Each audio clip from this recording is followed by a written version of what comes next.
Okay, Assalamualaikum. Kita akan pergi ke part seterusnya, iaitu orientation. Mari kita go through kepada lab dulu.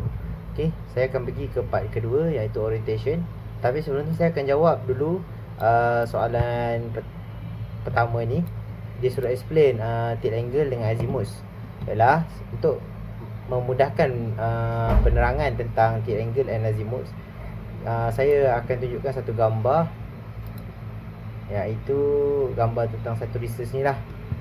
Research dalam gambar ni dia pakai kita ada satu matahari yang bermuka, dan kat sini apa nama dia, azimuth. Okey, azimuth adalah satu sudut di tanah, iaitu sudut horizontal yang dia macam sudut arah kompas lah. Kita ikut arah tanah. Sudut ni dia start daripada north, dia akan balik kepada north juga. So dia akan ikut clockwise lah, arah jam. Lepas tu kita ada altitude. Altitude ni adalah sudut daripada tanah ke matahari. So matahari kita yang ada mata tu, yang ada muka. Lepas tu pula tilt angle. Tilt angle adalah sudut untuk solar yang paling optimum untuk solar panel kita lah. Dia akan macam ni lah. Dia akan macam ni. Ni kita punya matahari. So kita punya solar dia akan macam ni sudut dia. So sudut antara di sini dan sini adalah tilt angle lah. Dari gambar seterusnya, ni matahari kita yang ada muka. Ni matahari kita yang kita ada muka. Sudut sini dengan sini dia pakai, yang untuk gambar ni dia pakai alpha. Untuk kita punya azimuth, alpha. Lepas tu S ni adalah sudut sini ke sini kan. Ini adalah sudut untuk altitude. Lepas tu beta kita adalah sudut untuk tilt angle lah. Matahari kita ada muka. So dia akan optimum lah. Okay, so kita go through pada satu gambar yang lagi nampak dan warna. Okay, dekat sini untuk altitude kita pakai gamma. Untuk altitude kita pakai alpha. Untuk tilt angle kita pakai beta. So beta matahari, kita punya sudut dekat tanah, azimuth kita ni gamma. Lepas tu sudut daripada tanah ke arah matahari, sudut daripada tanah ke matahari ni, yang merah ni adalah altitude. Dan sudut angle untuk kedudukan solar panel kita, beta, adalah kita punya ni lah, tilt angle. So dia akan optimum lah. Okay, itu saja untuk penerangan, untuk menjawab soalan satu tu. Okay, kita go through kepada kita punya software BBC kita. Okay, untuk setting kita punya tilt angle, kita boleh set orientation kat sini, orientation. Lepas tu kita kena tahu sistem kita macam mana. Sistem kita sama ada kita nak fix kan matahari dia sentiasa bergerak daripada utara, timur ke barat kan. Timur ke barat. Okay, kalau barat ke timur kiamat. Timur ke barat. So kita kena tahu sama ada kita nak buat dia fix ataupun kita nak buat ikut season, atau kita nak tracking dia, kita nak follow matahari. Macam mana ikutlah. Sebab buat kat Malaysia, kita berada di garisan khatulistiwa. Cuaca kita adalah sentiasa ni lah, panas dan lembap. Kita tak ada 4 season. So fix pun okey, buat fix. Yang ni dekat fix ni adalah azimuth kita. Ni adalah tilt angle kita. Tilt angle. Lepas tu kat sini kita plan angle ni ada tilt angle, kita boleh setting dia mana kita nak. Contohnya setting 1 ataupun kosong dia flat lah. Kalau yang ni kita set dia tak set sampai 180 maksimum. Lepas tu dah tak boleh kot. Dia cuba 110. Boleh. Tak boleh. Dia kata value dia 180 atau negatif 180 ataupun ni. So okay, Untuk Malaysia, sebab kita tak ada summer, winter, kita ada 4 musim. So kita pakai annual year je. Lepas tu kat sini contohnya sekarang sudut kita kosong, tag angle kita kosong.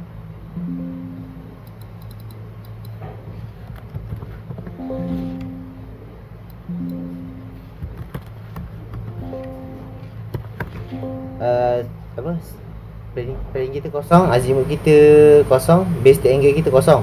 Okey.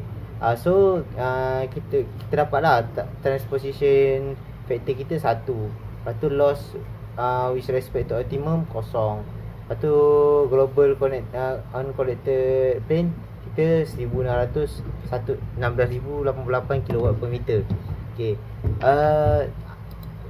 Untuk tilt angle kita tak boleh letak kosong. Walaupun Malaysia ni kita berada di Greenwich, memang kita punya sepatutnya optimum adalah kosong, tapi kita tak letak dia sebab kalau kita letak kosong, air dengan habuk boleh bertakung lah atas solar panel tu. So kita kena letak, rasanya paling optimum daripada kosong ke 15. So letak 15 lah. Tapi power akan drop sikit lah. Bagi kosong dia dapat 1688. Kalau letak 15 dia akan drop sikit lah, jadi 1667. Tapi kalau kita ubah azimut ni, contohnya kita ubah 90,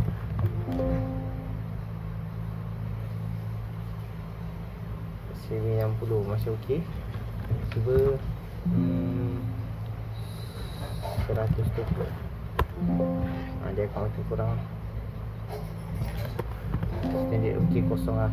Tapi kalau contoh kita flat kan 90, dia akan tolak banyak lah.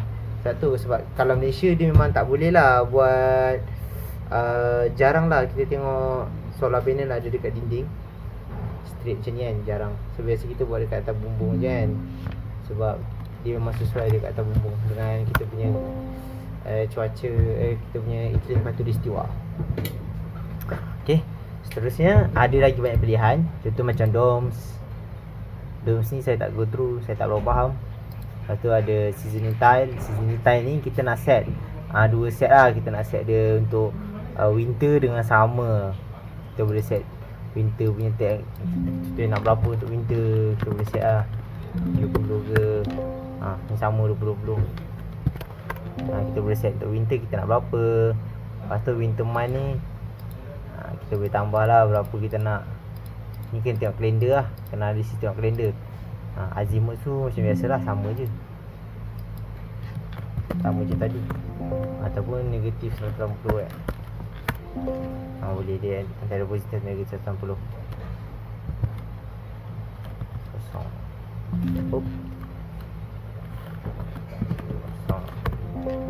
Kosong. Cuma yang ni tak nampak dia punya ni apa namanya, power dia. Awak ni ada power ni, tilt angle. Cuba ubah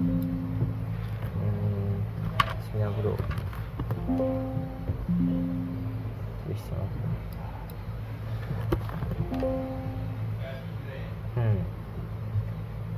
Tak nampak power dia. Tak pastilah power dia. Nanti saya go tu lagi. Lepas tu yang ni kita boleh tengok unlimited sheet. Yang ni untuk kalau kita nak buat ni lah, apa nama dia, solar farm. Untuk mengelakkan shading antara panel solar ni. Lepas tu seterusnya kita ada unlimited sun sheet. Lepas tu kita ada unlimited tracking. Ni untuk buat tracking lah. Tracking kita boleh setting ni. Ni saya tak go through sebab dia advance. Kita boleh tengok je lah ada apa lagi. Ada tracking tilt, ada tracking vertical axis. Lepas tu ada tracking sun sheet. Lepas tu ada tracking horizontal. Lepas tu ada tu tracking to axis. Lepas tu ada tracking to axis frame NNS. Ini pun saya tak tahu. Banyak benda saya tak go through sebab software ni terlampau OP lah. overpower untuk buat simulation. So kita pakai basic, go to basic, pakai 15. Okay, lepas tu dah animal. Okay, ni kita nampak lah kita punya power. Lepas tu kita tekan OK kat sini. OK, betul, tekan save. Save lagi. OK, itu saja untuk part 2 orientation. Kita akan pergi ke part ketiga dan seterusnya.